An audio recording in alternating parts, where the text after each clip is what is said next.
So, Travis Kelce apparently really stepped in it this week during a press conference when he was asked about the understanding or the knowledge that President Trump will be attending the Super Bowl this weekend. And his answer to that question has people completely up in arms, and they are now accusing him of betraying Taylor Swift. Yes, it really is that bad. Let's get into it.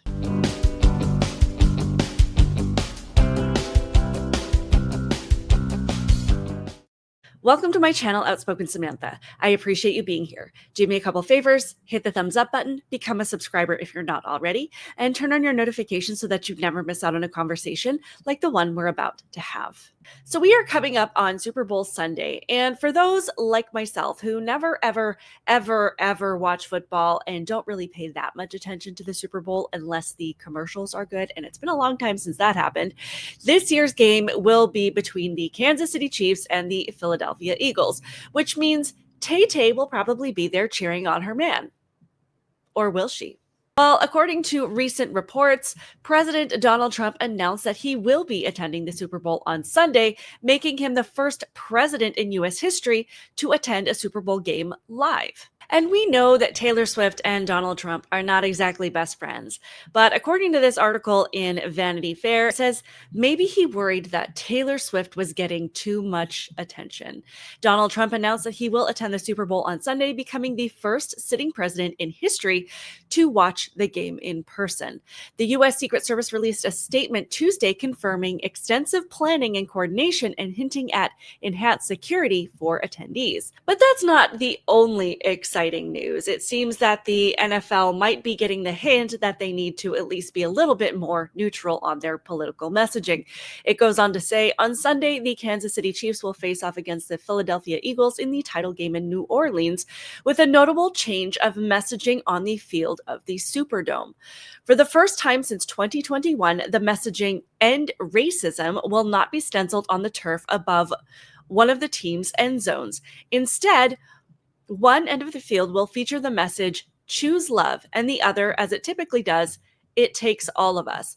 The messaging is part of the NFL's diversity initiative, Inspire Change, which began in 2020. NFL spokesperson Brian McCarthy said in a statement to CNN that the league is in a position to capture and lift the imagination of the country during the telecast.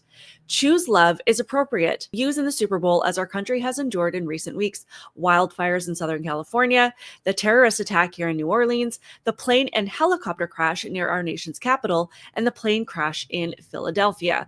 So heaven forbid that the NFL actually tried to appeal to things that are truly affecting everyday Americans instead of pandering to the leftist narrative, which is that racism and white supremacy are Americans' top concern these days.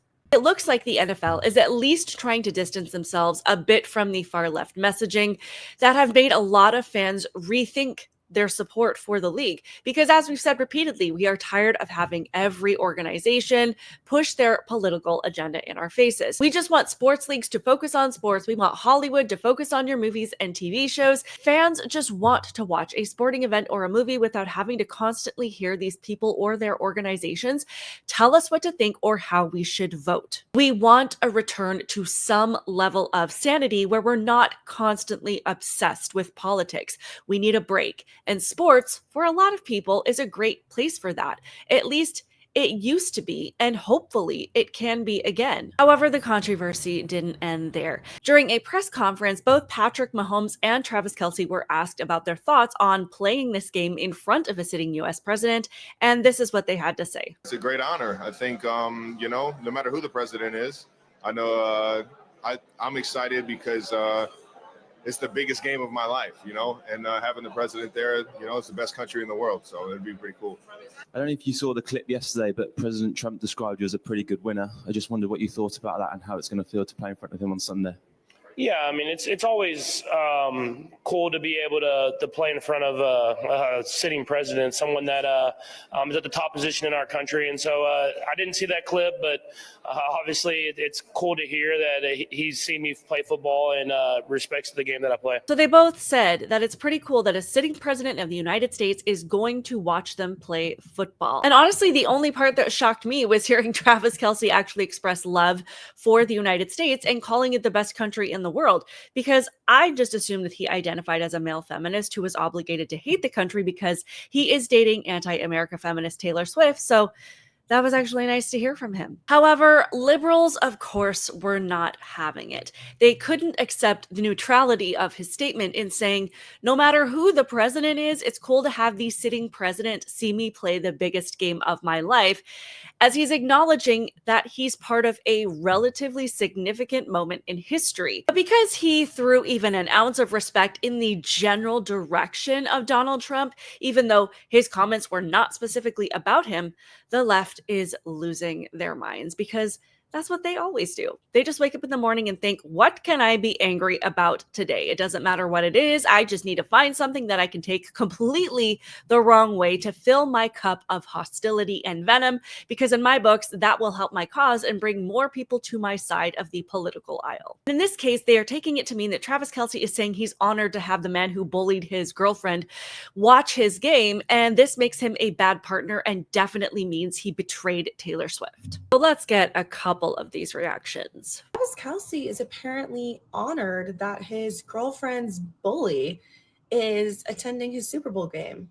We should not be surprised by this, guys. It is clear he doesn't want to lose fans, support, or money by saying something negative about Trump. It's a great honor. I think, no matter who the president is, I know. An honor? No matter who the president is.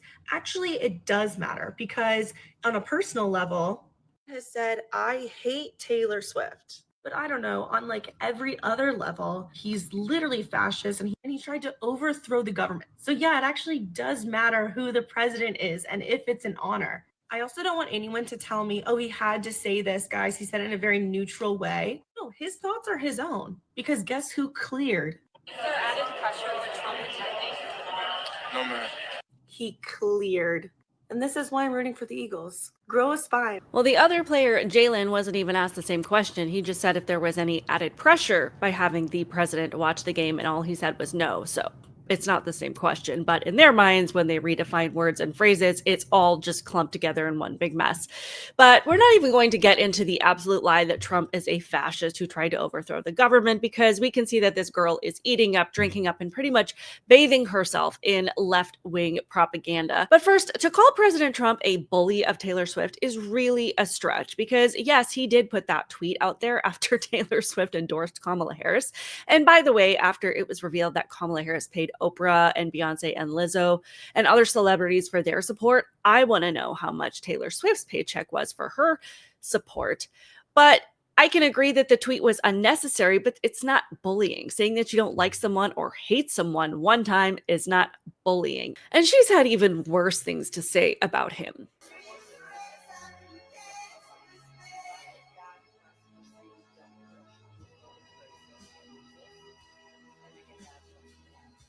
But obviously, the consistent leftist motto is, I can dish it out, but if you give it right back, then you're the problem and I'm the victim. As I said, Jalen's comment of no, it doesn't add any pressure was just as neutral as Travis Kelce's, because he said it doesn't matter who the president is.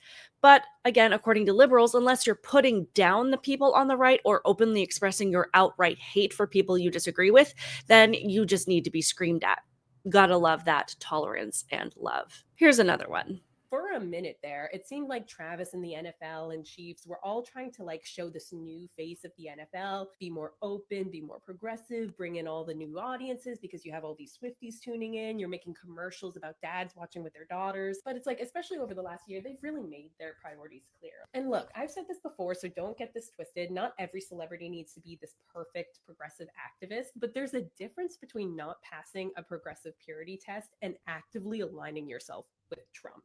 Like, nobody forced Travis to say he'd be honored to have Trump at the Super Bowl. At what point did he align himself with Trump? Where in the clip where he said it doesn't matter who the president is, did he say, I'm so excited that Trump will be there? One of the comments says the mental gymnastics to paint him as some MAGA activist is insane. Because the left consistently does this. They take a message, and unless it openly expresses hate for the other side, then that means that person is now a MAGA Trump supporter. Clearly, they do not believe in free speech or freedom of expression at all, because Travis Kelce is not even allowed to have a neutral opinion. But what's funny to me is that none of these people are the target audience of the NFL.